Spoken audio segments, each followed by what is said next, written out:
I'm glad to be to introduce today. Join us today or go to the art community table for the Quillo videos. And let's see. Thank you, Brittany. That's all I know. I was pretty impressed you were doing that without your cheat notes. Thank you so much, Brittany. I appreciate it. So as Brittany said, I am Brian Harris, and I am the Director of Development and Community Relations at the Arc of the Piedmont. We sit over in Charlottesville, Virginia. Everybody knows probably UVA, Wahoo Wah. Anybody UVA? Yeah? All right, well, that's good, because I'm not a UVA fan either, so you're all right. So thank you all so much for coming out. I appreciate it. One of the things that drives nonprofits and our community together is development. And so I'm going to talk to you a little bit about what development is today. We're going to talk about some tips and some information, and then we're going to lead into one of our employees at the Arc of the Piedmont, Amy Amago. She's our art studio coordinator. You probably saw her out at our table out here. So we'll get started here. Bless you. So development is more than just fundraising, as I said. It's uncovering of shared values. So it's building our relationships and partnerships in the community. And so wanting to have like-minded individuals to help you in your community and help your organization thrive. So I'm not going to read all of them, but this is basically what development is. A few of them, obviously, like I was saying, relationship building, donor retention, you're having conversations with your board. You have fundraising events that will really, push, of course, the main revenue that then will help your organization be able to do things like I said, or like our art studio. But it also forms partnerships, and partnerships are very important in your community because, again, it helps the community with awareness and helps them realize what you're trying to do in the community. We do a lot with community engagement in our community. And those partnerships go a long way, and I'll tell you a little bit more about them later.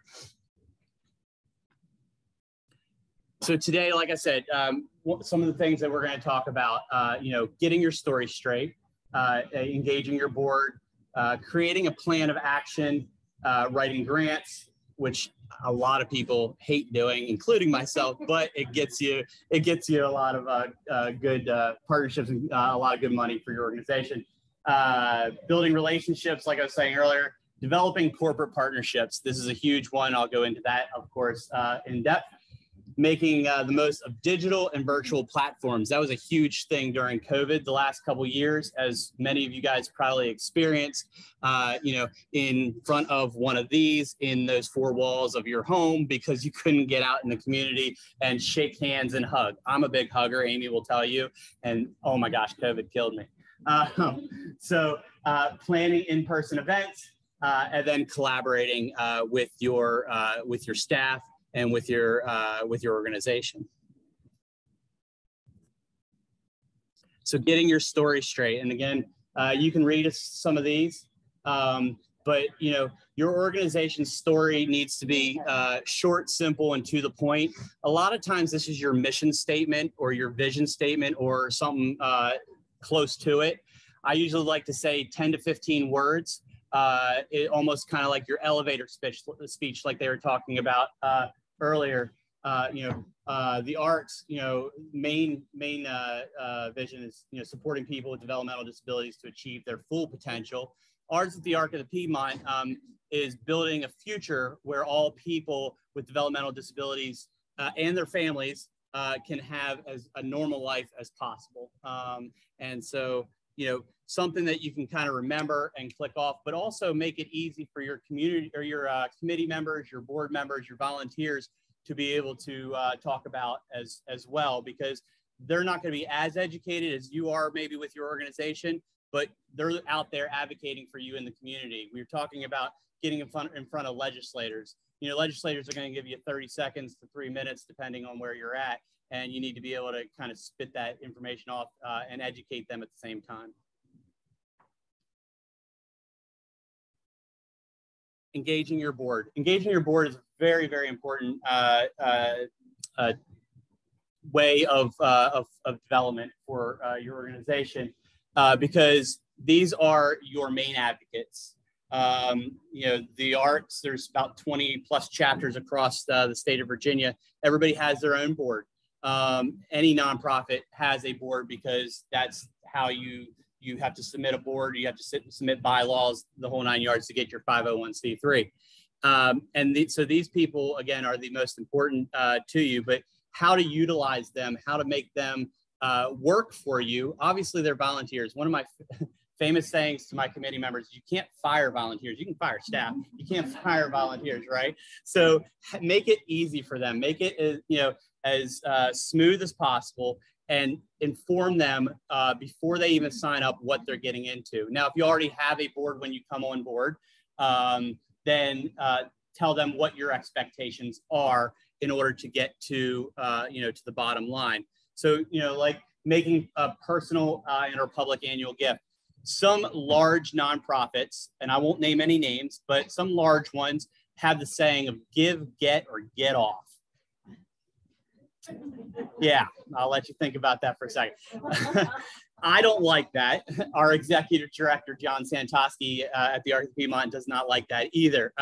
Because really, at the end of the day, you all are there to help support us and to help support our mission.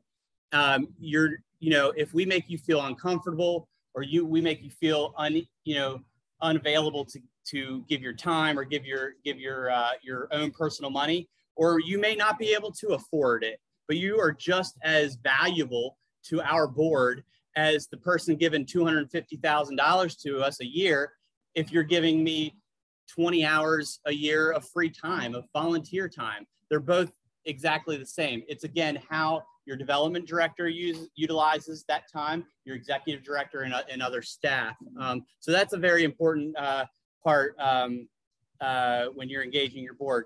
Again, make sure that when your board is out in the community, they are very educated on your mission and on the values of your organization and what the main goals and objectives are in getting into the community. These people are going to be the people that are connecting you.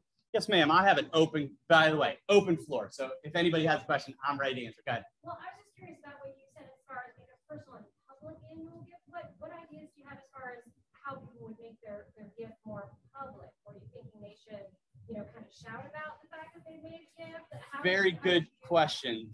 So you have all kinds of people that are donating to you, and some people, I've received $10,000 anonymous gifts. My boss has come to me into my office and said, "Ooh, Brian, this is let's celebrate this. Who gave this?" And I said, "Can't tell you. It's anonymous." They wanted to remain anonymous for a reason, and that's a connection or a relationship that I built, and I don't want to ruin that relationship. There are other people. I can name all kinds of names. A lot of celebrities. They're all out there on social media, and they're all out there. I did this and I did that, and you want to praise them as well. To a point, of course. But that's the difference between a public, and so the way you handle that is going to then, get you that relationship in the long run, build that relationship in the long run. Because again, we're not about one-time fundraising or one-time donations. We're about donor retention. You'll hear that, donor retention, all the time. I will always, if I get a gift from you, I'm not just coming to you one time. I'm going to continue to build off of that, because a lot of times you may get $25, that first time, and all of a sudden that builds up to $250 to $2,500, and so on and so forth. So again, it's just all how you do that.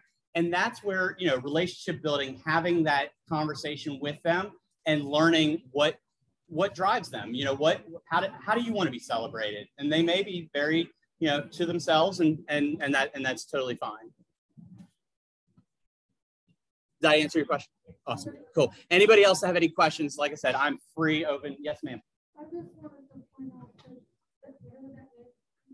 Oh, I am. Thank you so much, because I did not see that. Let's see where my mouse is. The mouse is not. Oh, there it is. Okay, got it. Thank you so much. Appreciate that. All right. All right. And forgive me, I'm going to go to my notes with this one, because this is very important about creating your action plan. Because I want to give you today a 7-step nonprofit fundraising plan that I've come up with years ago. By the way, just to give you a little background, 7 years with the Arc of the Piedmont, 15 years in nonprofit. I was with the March Dimes for 8 years before this. So I still have a lot to learn, obviously, but I felt like, sharing my knowledge with you guys today would be very, very helpful, especially because when I came to the Arc of the Piedmont, we are a very advocacy, driven organization, which is fantastic. But this day and age, those fundraising dollars. All right. If somebody else wants to be let in, let me know. If anybody's taking notes, reflect. Step 1 is reflect on your past year.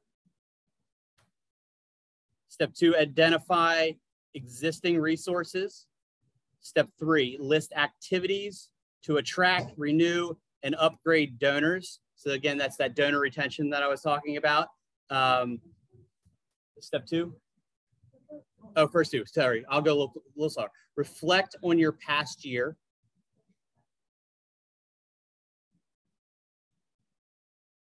Step 2, identify existing resources. Those are those community partnerships that I was telling you about. And also your board. Then step 3 is listing activities to attract, renew, and or upgrade your donors. Step 4, creating goals for each activity or event. So your fundraising events, set out your goals for those. And then step 5, ID 3 focus points. 3 focus points that you and your organization want to accomplish through either that fundraising event or through your development plan throughout the year. Put your plan on the calendar. So many people that you talk to in the community are like, yeah, I got that. And then a month later, you call them up and you're like, yeah, you're coming, right? What? I forgot to put that on the calendar. So we put it on the calendar to help them. Go to the website, go to social media. You'll find out when those events are. And I'll be calling and following up with you as well.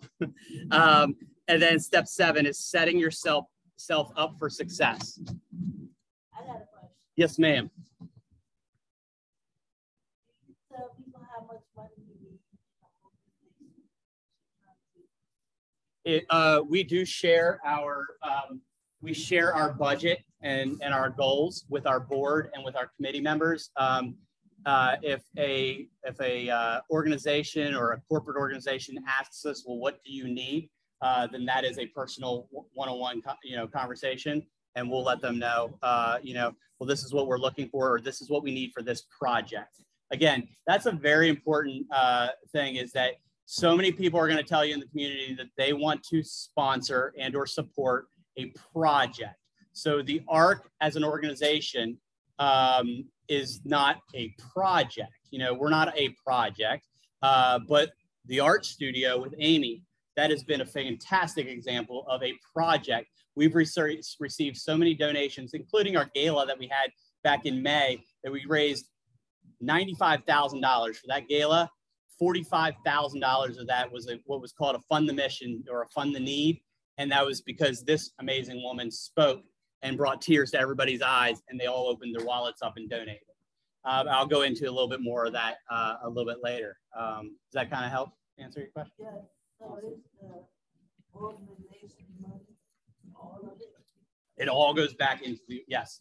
One of the great things that I love working for this organization is 100% of the donations goes right back into the pockets or the experiences for our folks and their families, because we're a Medicaid waiver supported process, right? Or program, excuse me. Now, obviously, as you heard with lobbying and things like that, we need to get reimbursement rates up, you know, we need to get the waivers up, you know, all that stuff. So fundraising still comes in to help that a lot. But unlike some other organizations that they have 20% that goes to admin fees and, you know, 80% goes, you know, whatever that may look like, whatever, we can say that 100% goes back into creating lifetime experiences for you folks that have intellectual and developmental disabilities. One more question. Yes, ma'am. Do you have money for education? Yeah. Oh, yeah. That's one of those goals when I was saying IDing goals, IDing your goals of your organization. So, you know, advocacy, education, and community engagement. Those are our 3 goals for the Arc of the Piedmont. Okay. Yeah. Great questions. Thank you so much. Yeah.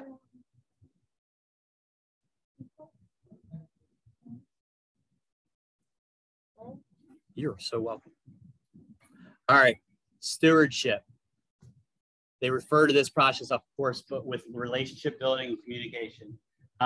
Following up. Again, that's where you create that one-time donor into a multi-time donor. This is where your CRM really comes into effect. I have a good friend back here with Instill that will help you with that later down the road. We've talked already and been using that program, but it'll have, this is where you can track your donors, track how they're involved in their community, track their families, where they volunteer, how many times you've called them, how many times you sent a letter to them, you know, when their birthday is. I don't do it for every single one. If I did, oh my gosh, my hand would hurt because we have, you know, 2,500 plus donors or whatever. But sending a birthday card to some of your larger donors, or I'm a big social media person, and so Facebook, I'm always wishing people happy birthday on every day. They call it Facebook for a reason. It's not Friends Book, because even though I have 2,500 friends on Facebook, it's Facebook, that we have face-to-face connections at one time or another, and those are connections that I've made, and that's how I utilize my social media, because they want to follow me for a reason, and I'm following them for a reason as well. Always try to attend social engagements. If you're invited by a donor to a social engagement, try to make time to go to that, because those are very important. A lot of times, going back to our board, your board members can have cocktails parties or barbecues or whatever and invite their friends. I have some other corporate donors that have offered to do VIP events, invite their, like, for example, if you have a bank relationship, that bank relationship has clients. So they have, you know, contractors and realtors and everybody, and they can invite those people. And that's where you get not only new donors, but also create a lot of awareness. And then invitation to events. You know, we have 3 fundraising events that I'll go into here in a minute. We have a golf tournament, we have a Santa run, and we have a gala. Just because they come to your golf tournament does not mean that they may not have interest in your Santa run, in your gala. So always invite them, and that again makes the repetitive donor retention. Again, following up, you know, handwritten notes are really good. You don't have to handwrite every single note, I will tell you that, but a handwritten note does go a long way. I still, and my staff still picks on me, but I still handwrite all my addresses on the envelopes, because that's the first thing they're going to see. And I always sign every single thank you. So I might have a template that if all of you guys came to an event, I can literally just, you know, throw all of you in there, send out, but I'm signing every single one of them. And anything over $500, I'm putting a personal thank you on that paper. And again, that's just something that I've done, and that has brought these people back time and time again, because they see that you're seeing value in them and appreciating what they're willing to give. You know, keeping up with newsletters, public acknowledgements, face-to-face time. Face-to-face time is so important.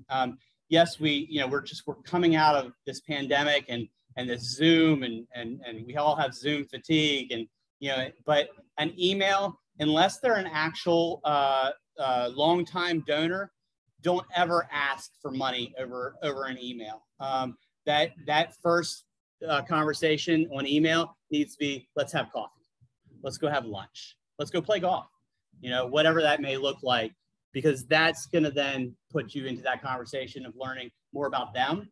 And they may tell you something totally different that you never expected, and you would have asked for something totally different. You could also short sell yourself too, if you want to say. You could think, oh, all I need is this $1,000 sponsorship filled. Well, you know, this lady could say, well, I was ready to give $2,500. Well, I just lost $1,500 because I didn't actually meet with you face to face. So, very important. This might be a crazy question. Mm-hmm. What about an anonymous person? Does an anonymous person give an address? That's up to them. But Sometimes they choose to, sometimes they choose not to. And what if they do? if they do, I will always tell them what that address is going for. So if I'm going to say, ma'am, you're giving me your address, Brittany, you're giving me an address. By the way, we're going to put you on our annual mailing that will go out to, you know, you'll be invited to our gala. You'll be invited to our Santa Run golf tournament. You may get an annual giving letter. If you give me an email address, you may be added to our newsletter. Is that okay with you? And if they're okay with that, then again, that, you know, it puts it back into their hands, if you want to say, what they're looking for. So, not sure if you guys are involved with any kind of work programs or day programs, or have any clients or people with disabilities go to any kind of advocacy stuff. Mm-hmm. I've been in charge of the Tidewater area for advocacy for brain injury. Mm-hmm. One thing that we've done, so we have a clubhouse, mm-hmm. And there are a few around the state where they come for a work order day, mm-hmm. also case management clients. So when I have to start the legislative agenda for the year and work on that, I reach out multiple times to legislators and get meetings. So then I get people bringing groups from the clubhouse to get on the meetings and tell their stories. And I get them to send thank you cards, and then they send birthday cards and things like that. So I didn't know if you got any. Yep, that's the most heartwarming way to interact. Let's be honest, and Tanya will tell you the same thing, so I'm not repeating it, and Lucy and any of our other staff that do a lot more advocacy than I even do. Your legislators, like as a staff of the ARC, a lot of times don't want to hear from me because I'm not in their voting district. Let's be honest, okay? They want to hear from you. They want to hear from the folks that we serve, because we're our folks that are receiving these services, and our folks that are voting for them are, you know, that's why they want to talk to you and hear your stories, because your stories are so impactful and very, you know, important. And so, yeah, thank you so much. We have them come visit our program and have lunch during the day. Oh, that's like awesome. That. So they really love it. They get to see the rest of the clubhouse on video mm-hmm. while we're having the meeting, and another members telling their story, and they love it because they get their 15 minutes of fame. Yes. Yeah. One of the most important things we did right before COVID was in a voting year. So technically 2019, because a lot of people were voting for 2020, we had what was called a legislative forum. It was in our day support center. So these folks that needed votes and they were running for re-election or election, they came and they did a forum, and we put it on, we streamed it on social media, Facebook, all that stuff or whatever. They got to see the center as well as interact with our folks and their families, as well as some of our donors. And that was very important to them, but also very important to our families as well. So, yes, ma'am. Yes, I'm doing advocacy, but they have a lot of events that serve palsy and Down syndrome stuff. But I want the Virginia Board for people with disabilities. And they have problems with transportation too. Yeah. And yes, if you want to see cerebral palsy websites, contact Sandy or you can contact me, but Jennifer's not here. Oh, great. Thank you. So again, building relationships. This is so important to the work that we do, not only for fundraising, but for partnerships in our community. Again, when you're doing outreach in the community, make sure it's personable. Make sure that you are getting in face to face with these potential partners. Again, engaging in constant communication. Also, solicit referrals from your existing donors. So your existing donors already believe in your mission, already support your mission, and they're willing to. So nobody go out to the beach right now, just to let you know. And again, engaging your board members. Your board members, again, are the face of your organization. A lot of times they know you the best, and their friends may not know you, but they're the ones that need to connect you to that. And I'm going to be kind of, I don't know what time do I? It's oh, okay. So one of the rules in development is the 25-75 rule, and meaning focus more of your effort on the resources of the 25% of people who are most likely to give you 75% of your future revenue. Again, that doesn't mean that those $25 donors are not important, but if someone's giving you $2,500, you want to continue to cultivate that relationship and build that relationship, because of course that's a lot of revenue that comes. So that's the 25-75 rule. These are different, just different questions that you can ask. And this is right off of Dr. Adrian Sargent.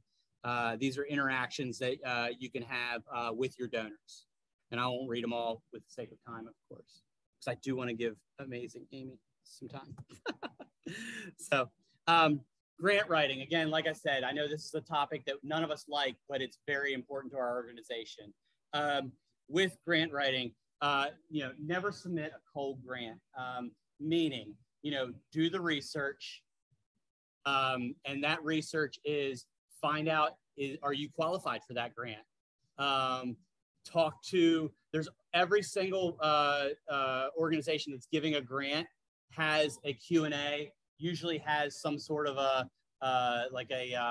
focus group or introduction to what their grants are. They also have websites. So definitely check those out because there's a lot of times that we have not gotten a grant for some reason or another, and it was just because of one little, small print thing or whatever. Again, in your grant, make sure you're stating the problem and back it up with data. They want to see the data. They want to hear the stories in your grants. They want to know, how is this affecting you and your organization, and also where is it going to get you within, whatever time. Make sure that that grant is anywhere between 1 year and 3. Anything over 3, a lot of times they're not going to want to fund it because they think that their return is they're not going to see their return. So if you have a 5-year goal or a 10-year goal and you're trying to divide it up is what so, you may, usually a lot of grants, you can apply for them at least once a year. Sometimes it's every 18 months or whatever. So always mark that down on your calendar. Like we get a van from Kovar, and Kovar is every 18 months. So I have to wait, that extra 6 months after that year to resubmit that grant. But if I forget, I'm losing that time and that money. So the other rule that I like to talk about real quick in fundraising is the 80-20 rule. The 80-20 rule is a revenue to expense rule. Always spend 20% of your overall budget to get your return. Okay. So if you're planning a $100,000 budget for a gala, you want to raise $100,000, most likely you need about $20,000 to get to that point. So you do need to spend money to make money. That's a famous saying. I got a question about grant. Yes, ma'am. I hope I can answer. Can I write the grant? Anybody can write a grant. Anybody can write a grant. Yes, ma'am. The organization, though, has to submit it. You have to have the 501c3 has to submit the grant. RBHA has submitted. Yes. Mm-hmm. Yeah, because they're the ones because they're going to ask you for your ID, your EIN, your your identity number that's attached to your 501c3, because that shows that you're that the 501c3 is receiving those funds, because it's all tax deductible, So makes sense. All right, corporate relationships. This is what I was talking about earlier. When you attend community events and you're meeting people, you're making connections, and you make that first, coffee meeting or whatever that may be, research that company before you go. Make sure what their mission alignment is. I have a great example of this. It's been a long time relationship of mine. It ended up actually turning into a 10-year relationship now, I guess. And it's our premier bank. Our premier bank is actually here today, Blue Ridge Bank, right outside this door. And my good friend, Dan Moskowitz, is just so happened to be in the room. And I wanted him to just kind of give you a few words on how that relationship, what that meant to him, the mission alignment, how they got involved, and what it's been like today. So Dan? Yeah, I'm happy to share. Actually, you said a lot of it already. I think I would just say that alignment is really important. Like every organization today has their mission statement or their go-to, and you want to find those organizations that align with your own. So like for us, we believe that the work that we do helps to improve the quality of life for people in the community. We do that through financial services. We try to make families stronger financially so they can create opportunity. We try to make businesses stronger so they can employ more people gainfully. That's how we bring it to life. So if that's our mission, and that's really your mission too, then we have something to talk about. And I will tell you, a lot of organizations need to be led to water when it comes to giving. Like we want to give, we don't know how, we don't know where to put the money. We can't put it everywhere. So for those organizations that you can kind of figure out who is aligned with you, you got a much better chance of getting them to make donations or to be a corporate sponsor or a corporate partner. So, go to websites and see what they say about who they are as an organization.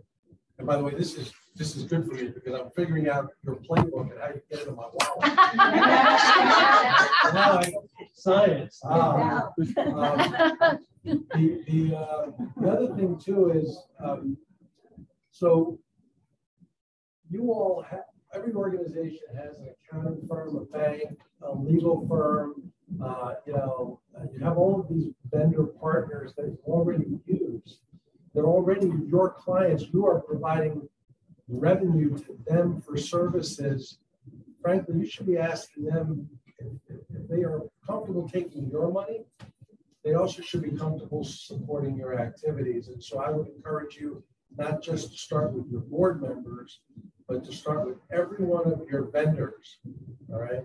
Insurance provider, bank, accounting, think of the big ones right off the bat, because frankly, they should be giving back a portion of their profit if they believe in what you do, right? So I'll give you that to add to your list of scientific approach to going after the and I'll be also honest that there's usually somebody locally that has to ask for money from some corporate office somewhere. Not always, but sometimes they have to. So, if they're already doing business with you, there's already a value proposition that's built in economically.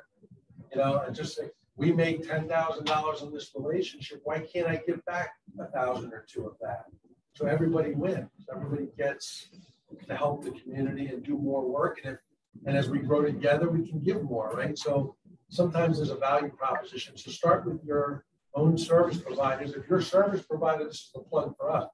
if your bank doesn't step up for your organization and support you, come talk to Blue Ridge Bank because we'll support your activities, right? But I mean that, not Machiavellian, but like talk to your vendors, right? That's a great place to start. And, also, so alignment, really important for us. It was really important when we decided to work with you. And then the fact that you did business with us also helped me get more dollars, right? Yeah. And then the other thing is I've got, 1,000 clients at Blue Ridge Bank that I need to connect to you, and I've done it. We brought you sponsors, we brought you patrons, and so like make sure your vendor partners are also out there in the community advocating for what you do, because what you all do is really important. Like we're bankers, what we do is important, but it's not as important as what you're doing every day. And so I think I just add those things. Yeah. Perfect. Thank you. Yeah, and keep bringing it out. Keep making sure that you let us know and everybody else in the community know that, look, we've seen your mission statement, Blue Ridge Bank. We know who you say you are. We're going to give you a chance to bring that to life by supporting us for this event or for just straight donations. Like, we're going to give you the chance to bring that to life. And so help us, lead us to water. Right? I think that's really important.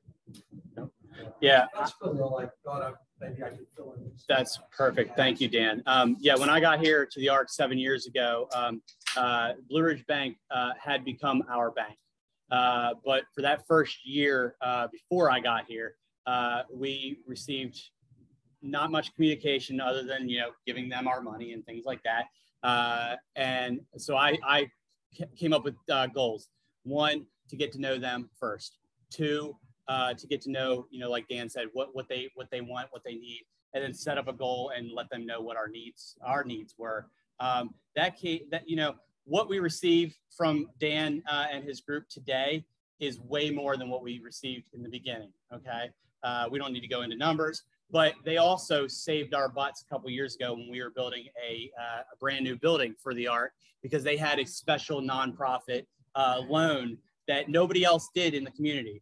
Our boss, it just so happens he walks into the room right now, but he was all over the place, and Blue Ridge Bank just saved us from any troubles for that. So Dan, thank you again for being here. And as you can see, he's now here at the conference, and their footprint is all over Virginia. So if you want to talk to him later, feel free. Yeah. So again, real quick into the digital engagement, social media, your website, just making sure that that you're communicating your mission, as well as your that story that I was telling you about, and also the praises. Utilize this for your sponsors. Utilize this for your in-kind sponsors as well. So I put together a partnership with the local YMCA. The local YMCA allows the folks that we serve for the ARC of the Piedmont to utilize their services for free. That was an in-kind partnership. It technically costs them to keep the lights on for all their other patrons, but they weren't going to get any memberships out of that anyways from our folks, because they use the gym or the basketball court or the pools once a week, once a month, something like that. What they are gaining is the visibility and the awareness of supporting an amazing nonprofit in their community, as well as it's bringing other of our donors into creating then membership for them as well. We blast them all over our social media. We thank them through in and throughout. Be strategic though with your website. Websites, everybody goes to your websites.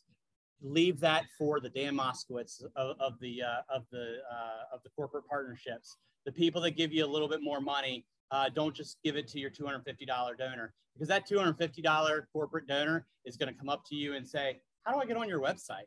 Well, it costs a little bit more, because that only is for the top 5 people or whatever. Figure that out, and that's all back to your plan. in the beginning of the, but also don't abandon your in-person events. Okay. I know we're coming out of COVID and we're like kind of a little scared, but look, we're all together. We're finally together after 3 years. And we actually, our golf tournament never stopped because it was outside and everybody wanted to get outside. Our gala, we did have to cancel it in 2021, but we just had it in May of 2022, and we just had our biggest event yet, again, because of those cultivated relationships throughout the pandemic. And that goes into the importance of the in-person events. You know, it strengthens relationships, it increases support, it raises awareness about your cause, it provides donor and sponsor recognition. It also builds your donor base.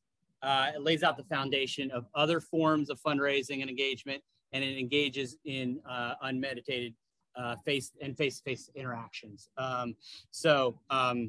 That's just, you know, in a nutshell. And again, I don't know what my time is, but I'm gonna keep going real quick. So event planning, you know, plan out your entire year.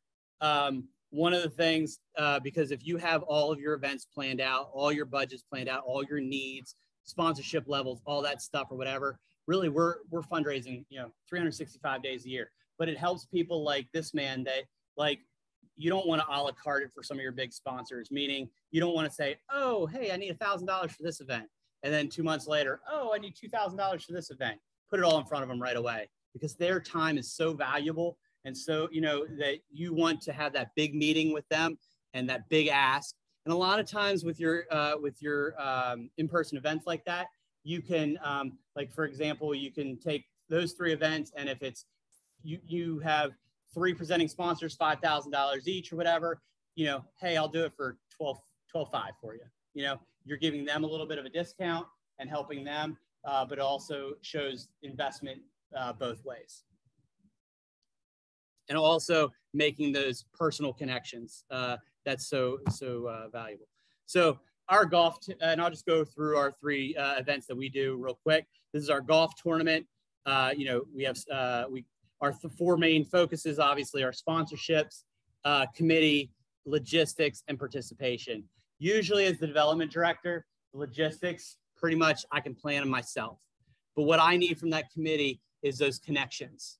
We have sold out the last 3 years in a row of our golf tournament because of our committee. And we sold out this year by March. And so our event is September. So it's just fantastic how that works. Participation, not only your teams, but your volunteers. Focus on, you know, on both of those as well. If anybody has questions, I apologize. I'm going to go fairly quickly here because my time is running out. But please see me afterwards and I can help you with events. That's what I was really, I knew events and I knew how to talk to people. I knew nothing about nonprofit 15 years ago. They said, we can teach you nonprofit. That's easy. So luckily I'm still here 15 years later. So our Santa Fun Run, this is an event that ARC of Harrisonburg, Rockingham has adopted. The ARC of Hanover has adopted.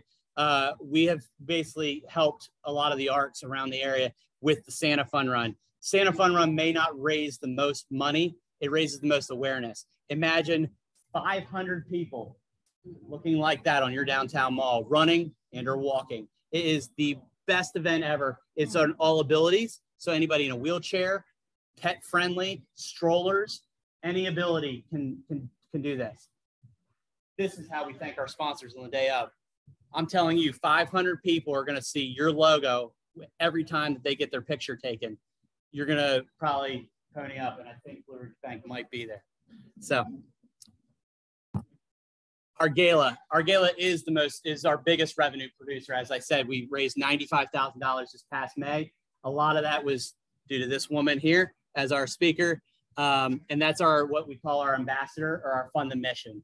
Fund the Mission is so important to your event. And I can go deeper into that, you know, one-on-one if you want, but it's usually getting either a local family that is receiving your services, or somebody in the community, or somebody that's doing a program like Amy was doing for the art studio. So I'm going to turn it over to her real quickly, just to kind of tell you how that relationship evolved.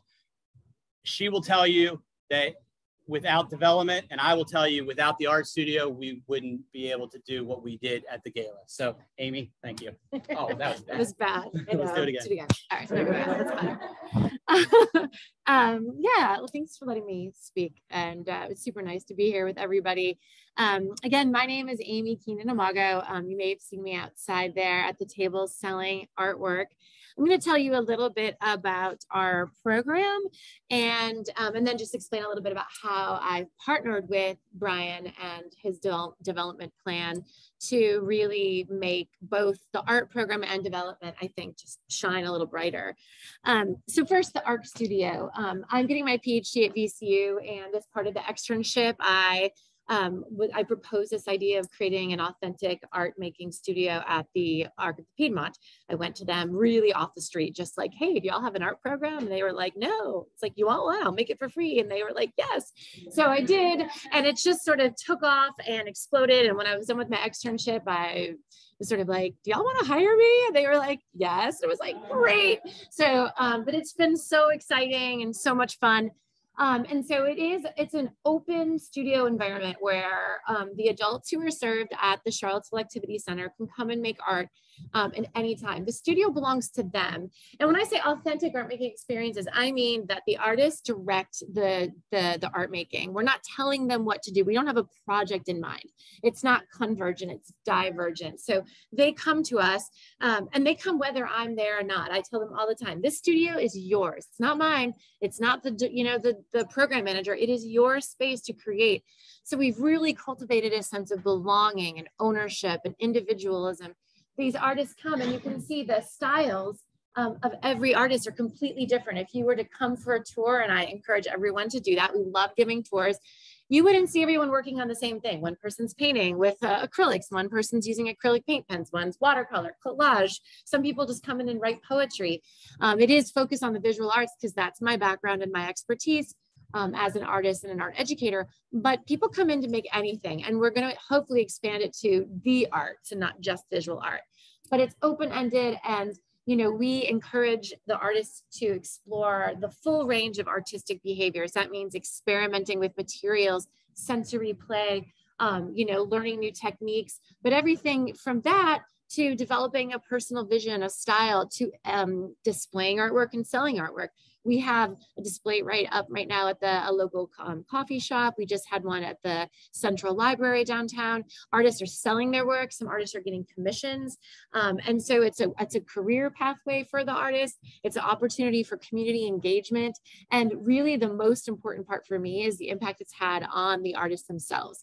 They say things to me like, I never thought I could do things like this before. I didn't know I was an artist. I have one artist early on, like the first week we were open, and she made some artwork.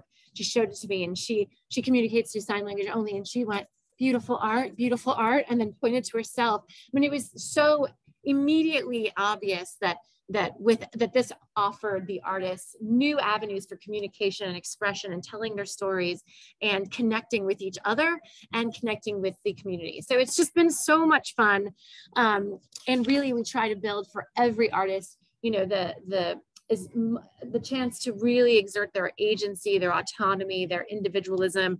We want them to take risks and play and have fun. So we play music and we laugh, and they really feel like I'm an artist and I belong to this studio.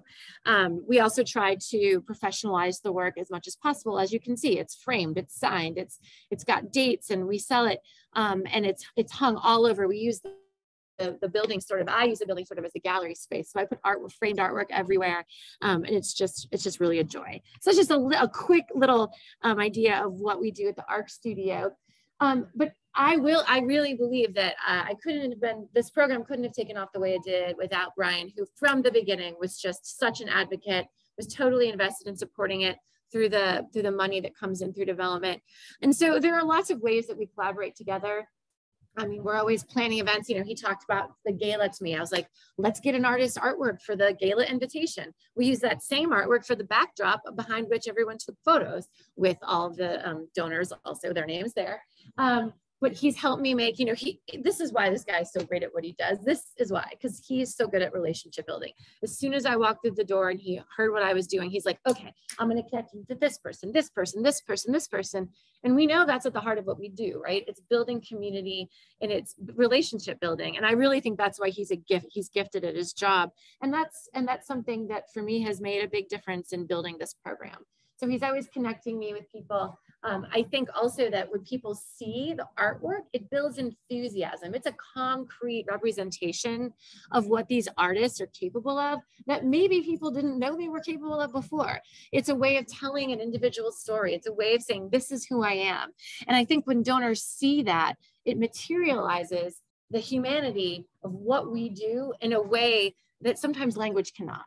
And so I think that it really generates a lot of enthusiasm. So we have donors come in and tour the studio and, you know, look at the artwork. And I do think this is why it was so successful at the gala. You know, we've used the artwork on social media. We have an Instagram and we put it on Facebook. And again, it helps us promote programs.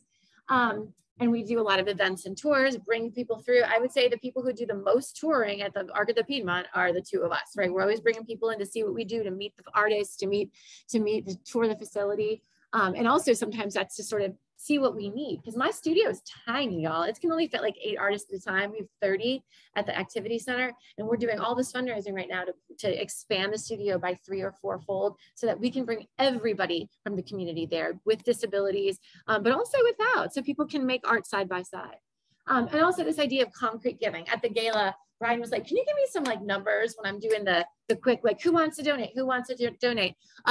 You know, how much does it cost to buy paints or canvas, or how much would new tables cost? And so I gave him those numbers, and it helped him make really concrete, because donors like to know what the money's going to. It's harder when it's nebulous, but if you're like, hey, you can fund, you know, this, or this, or that's a month of art supplies. Cool, I did that, right? It feels more concrete, and that's really satisfying. So these are some community events that we've been doing together. We had a Memorial Day concert and picnic that raised a bunch of money, and I had a table art where people could make art. We've had art shows, and every event that we have in the community, we also see as an opportunity to bring people in, to build new relationships, and to get new donors.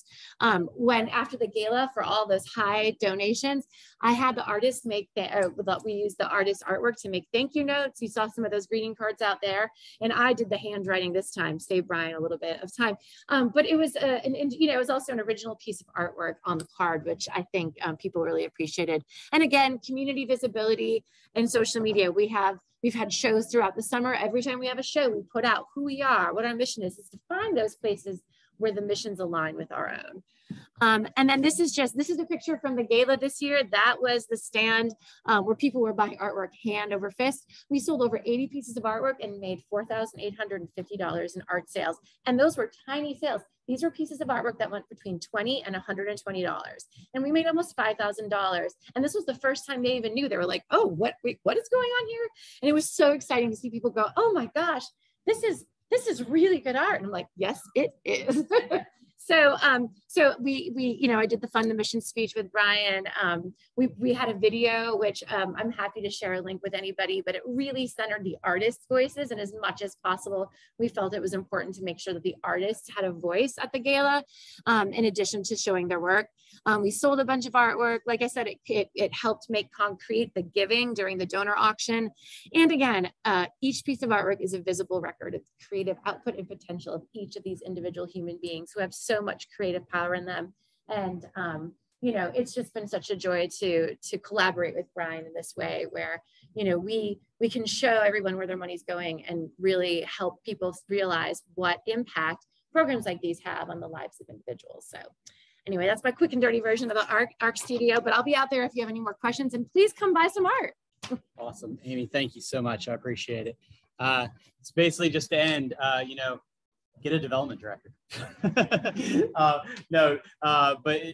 Get somebody that, because investing that money in somebody, and I'm not getting, like myself, because I am the person standing in front of you, but your executive director or your development director, or your community outreach person, whoever that may be, then that'll help you. So thank you all so much. Our contact information is up here. I appreciate it, guys.